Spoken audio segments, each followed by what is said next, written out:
Hi hello ನಮಸ್ಕಾರ. ನನ್ನ ಹೆಸರು ರಕ್ಷಿತಾ. ಸೊ ನಾನಿದ್ದೀನಿ ನೇಚರ್ ಕ್ರಿಯೇಷನ್ ಯೂಟ್ಯೂಬ್ ಚಾನಲಲ್ಲಿ. ಸೊ ನಮ್ಮ ಜೊತೆ ಇದ್ದಾರೆ Ratna movie director Basavaraj sir ಅವರು. ಸೊ ಬನ್ನಿ ಅವ್ರ ಜೊತೆ ಮಾತಾಡೋಣ. Hello sir. ಹಾಯ್ ನಮಸ್ತೆ. ಸೊ ಸರ್ ನಿಮ್ಮ ಎಕ್ಸ್ಪೀರಿಯನ್ಸ್ ಹೇಳಿ ರತ್ನ ಮೂವಿ ಬಗ್ಗೆ. ಎಕ್ಸ್ಪೀರಿಯನ್ಸ್ ದೊಡ್ಡದಿದೆ ಮೇಡಮ್, ಹೇಳಕ್ಕೆ ದೊಡ್ಡದಾಗೆ ಹೇಳಿ ಸರ್, ಕೇಳೋಣ. ಒಂದಿನೆಲ್ಲ ಹಿಡಿಯುತ್ತೆ ಹೇಳಕ್ಕೆ ಹೋದರೆ. ಸೊ ಆ ಥರ ಒಂದು ಎಕ್ಸ್ಪೀರಿಯೆನ್ಸು. ಸೊ ಇದು ತುಂಬ ಚಿತ್ರ ಶುರುವಾಗಿದೆ ಒಂದು ಕಷ್ಟದಲ್ಲಿ ಶುರುವಾಯಿತು, ಕಷ್ಟದಲ್ಲೇ ಎಲ್ಲ ಸಿನಿಮಾ ರೆಡಿ ಆಯಿತು, ಕಷ್ಟದಲ್ಲೇ ರಿಲೀಸ್ ಮಾಡಿದ್ವಿ.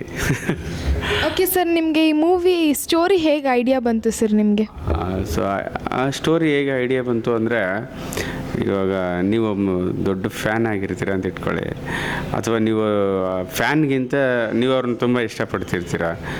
ಸೊ ಅವರು ಮಿಸ್ ಆದಾಗ, ಆಮೇಲೆ ಜನರಲ್ ಆಗಿ ಒಂದು ದೊಡ್ಡ ಸ್ಟಾರ್ ಅಲ್ಲ, ಒಬ್ಬ ಯಾರೋ ನಾರ್ಮಲ್ ವ್ಯಕ್ತಿ, ನಾರ್ಮಲ್ ಮನೆಯಲ್ಲೇ ಅಂತ ಇಟ್ಕೊಳ್ಳಿ, ಅಥವಾ ಫ್ರೆಂಡ್ಶಿಪ್ ಸರ್ಕಲ್ಲು, ಯಾರೋ ರಿಲೇಷನ್ ಸರ್ಕಲ್ಲು, ಅವ್ರು ತುಂಬ ನಮ್ಗೆ ಇಷ್ಟ ಅವರು.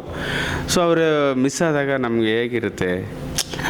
ಸೊ ಅದು ಈ ಥರ ಒಬ್ಬ ಸ್ಟಾರು ಹೋದಾಗ, ಸೊ ಅದನ್ನೆಲ್ಲ ಮನಸ್ಸಿಂದ ಇಟ್ಕೊಳ್ಳೋಕ್ಕಾಗಲ್ವಲ್ಲ, ತುಂಬ ದುಃಖ ಆಗುತ್ತಲ್ಲ.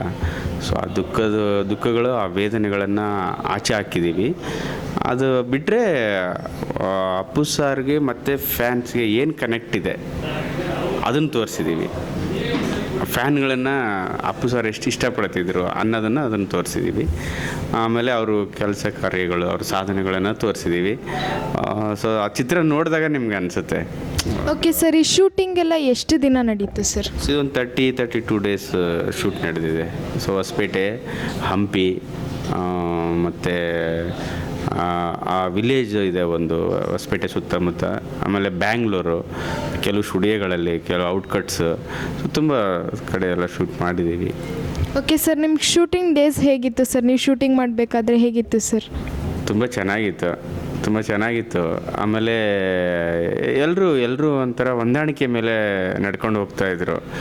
ಯಾರು ಟೆಕ್ನಿಷಿಯನ್ಸ್ ಆಗಲಿ, ಆರ್ಟಿಸ್ಟ್ ಆಗಲಿ, ಯಾರಿಗೂ ಅಹಂಕಾರ ಇಲ್ಲ, ದುರಹಂಕಾರ ಇಲ್ಲ. ಇದು ನಮ್ಮದೇ, ಇದು ಸಿನಿಮಾ, ನಾವೆಲ್ಲ ಹಾರ್ಡ್ ವರ್ಕ್ ಮಾಡೋಣ, ಎಲ್ಲ ಜೊತೆಗೆ ನಿಲ್ಲೋರು. ಇದು ಅಷ್ಟೇ, ನನ್ನ ಕೆಲಸ ಇಷ್ಟೇ ಆಯಿತು, ನಾನು ಹೋಗ್ಬಿಡ್ಬೇಕು, ಆ ಥರ ಇರಲಿಲ್ಲ. ಎಲ್ಲರೂ ಅವ್ರವ್ರ ಕೆಲಸ ಮುಗಿದ್ರೂ ಬೇರೆ ಕೆಲಸ ಮಾಡೋರು. ಸೊ ಅಷ್ಟು ಚೆನ್ನಾಗಿ ಸಪೋರ್ಟ್ ಇತ್ತು ಎಲ್ರದ್ದು. ಓಕೆ ಸರ್, ರತ್ನ ಮೂವಿಗಿಂತ ಮುಂಚೆ ಯಾವುದಾದ್ರೂ ಫಿಲ್ಮ್ಸ್ ಡೈರೆಕ್ಟ್ ಮಾಡಿದ್ದೀರಾ? ಹೌದು, ಸೀನಾ ಮತ್ತು ರುಕ್ಕು ಎರಡು ಡೈರೆಕ್ಟ್ ಮಾಡಿದ್ದೆ. ಕನಸು ಕಂಡ ಮನಸ್ಸು ಅಂತ ಅದೊಂದು ಸಿನಿಮಾ ಸೆನ್ಸರ್ ಆಗಿ ರೆಡಿ ಇದೆ. ಅದ್ರ ಮಧ್ಯೆ ಇದು ತಯಾರಾಗಿ ಇದು ಮುಂದೆ ಬಂತು ಚಿತ್ರ. ಸೊ ನೆಕ್ಸ್ಟು ಅದು ರಿಲೀಸಿಗೆ ರೆಡಿ ಇದೆ. ಸೊ ಆಗಸ್ಟ್ ಹಂಗೆ ರಿಲೀಸ್ ಮಾಡೋ ಪ್ಲ್ಯಾನ್ ಇದೆ. ಓಕೆ ಸರ್, ನೀವು 3 ಫಿಲಮ್ಸ್ ಡೈರೆಕ್ಟ್ ಮಾಡಿದ್ದೀರಾ. ಸೊ ಆ 3 ಫಿಲಮ್ಸಲ್ಲಿ ಯಾವುದಕ್ಕೆ ಜಾಸ್ತಿ ರೆಸ್ಪಾನ್ಸ್ ಇತ್ತು ಸರ್ ನಿಮ್ಮ ಪ್ರಕಾರ? ನನಗೆ ಫಸ್ಟ್ ಸೀನ್ ಅದೊಂಥರ ಕಮರ್ಷಿಯಲು, ಬಟ್ ರತ್ನಾಗೆ ಒಳ್ಳೆ ರೆಸ್ಪಾನ್ಸ್ ಇದೆ. ಜನ ಈಗಲೂ ಫೋನ್ ಮಾಡಿ, ನೋಡಿದೆ ಸಿನಿಮಾ ನೋಡ್ಕೊಂಬಂದೆ, ಆಚೆ ಇದ್ದೀನಿ, ಅಳ್ತಾ ಇದ್ದೀನಿ ಅಂತಾರೆ. ಯಾರು ನೋಡಿದ್ರು ಅಳ್ಳೇಬೇಕು. ಯಾಕಂದರೆ ಅದರಲ್ಲಿ ಕಂಟೆಂಟ್ ಹಂಗಿದೆ. ನೀವು ಬೇಕಂತ ಅಳೋದಲ್ಲ, ಅದು ಅಳಿಸುತ್ತೆ ನಿಮ್ಮನ್ನು. ನೀವು ಸಿನಿಮಾ ನೋಡ್ತಾ ಕೂತ್ಕೊಂಡ್ರೆ ನಿಮ್ಮನ್ನು ಅಳಿಸುತ್ತೆ ಅದು. ಸೊ ಆ ಥರ ಒಂದು ಅದರಲ್ಲಿ ಹೆವಿ ಕಂಟೆಂಟ್ ಇದೆ. ಅದು ನಿಮ್ಮನ್ನು ಆಟೋಮೆಟಿಕ್ಕಾಗಿ ಅಳಿಸ್ಬಿಡುತ್ತೆ. ಓಕೆ ಸರ್, ಈ ಮೂವಿಯಲ್ಲಿ ಎಷ್ಟು ಸಾಂಗ್ಸ್ ಇದೆ ಸರ್? ಇದರಲ್ಲಿ 2 ಸಾಂಗ್ ಇದೆ, 2 ಬಿಟ್ಟಿದೆ. ಓಕೆ ಸರ್, ನೆಕ್ಸ್ಟ್ ಯಾವುದಾದ್ರೂ ಪ್ರಾಜೆಕ್ಟ್ ಮಾಡ್ತಿದ್ದೀರಾ? ಅದೇ ಇದನ್ನೆಲ್ಲ ಕ್ಲಿಯರ್ ಮಾಡಿಕೊಂಡು ಇನ್ನೊಂದು ಬಾಕಿ ಸಿನಿಮಾ ಇದೆ, ಅದನ್ನು ಕನಸು ಕಂಡ ಮನಸ್ಸು ಸಿನಿಮಾ, ಅದನ್ನು ರಿಲೀಸ್ ಮಾಡಿ ಆಮೇಲೆ ಒಂದು ಈ ಇಯರ್ ಎಂಡಲ್ಲಿ ಹಂಗೆ ಒಂದು ಒಳ್ಳೆ ಸಿನಿಮಾ ಅನೌನ್ಸ್ ಮಾಡ್ತೀನಿ, ದೊಡ್ಡ ಸಿನಿಮಾ ಅನೌನ್ಸ್ ಮಾಡ್ತೀನಿ. ಓಕೆ ಸರ್, ರತ್ನ ಮೂವಿ ಯಾವ್ಯಾವ ಥಿಯೇಟರಲ್ಲಿ ಬರ್ತಿದೆ ಅಂತ ಹೇಳ್ಬೋದಾ? ಈಗ ನಿಮಗೆ ಆಲ್ಮೋಸ್ಟ್ ಅಲ್ಲಿ ನಿಯರೆಸ್ಟಲ್ಲಿ ಎಲ್ಲ ಥಿಯೇಟರ್ಗಳಲ್ಲಿ ಇದೆ ಸಿನಿಮಾ.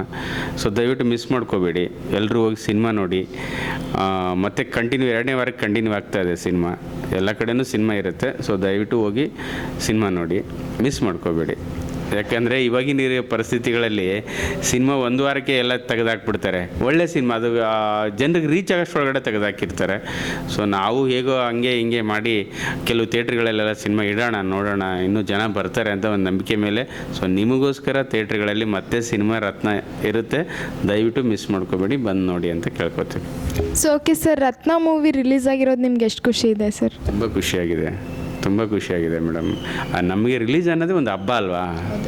ಸಿನಿಮಾ ರಿಲೀಸ್ ಮಾಡೋದೇ ಒಂದು ಹಬ್ಬ. ಶೂಟ್ ಮಾಡಿ ಎಲ್ಲ ಮಾಡಿ ಸೆನ್ಸರ್ ಮಾಡಿ ಇಟ್ಕೊಂಡ್ಬಿಟ್ರೆ ಅದು ಏನು ಯೂಸ್ ಇಲ್ಲ. ನಮಗೆ ಅಯ್ಯೋ ಒಂದು ಸಿನಿಮಾ ಇದೆ ರಿಲೀಸ್ ಮಾಡಬೇಕು ಅಂತ ಓಡಾಡ್ತಿರ್ತೀವಿ. ಅದೇ ಚಿತ್ರನ ಒಂದು ಬಿಡುಗಡೆ ಮಾಡಿ ಆ ಥಿಯೇಟ್ರ್ ಮುಂದೆ ಅಲಂಕಾರ ಮಾಡಿ ಅದೆಲ್ಲ ಪಟಾಕಿ ಬಿಟ್ಟು ಕುಣಿದಾಡೋದು ಇದೆಯಲ್ಲ, ಅದೆಲ್ಲ ಒಂದು ಹಬ್ಬನೇ ಅದು. ಸೊ ತುಂಬ ಖುಷಿ ಇದೆ madam. Okay sir, thank you sir, ಇಷ್ಟೊತ್ತು ನಮ್ಮ ಜೊತೆ ಟೈಮ್ ಕೊಟ್ಟು ಮಾತಾಡಿ. Thank you so much.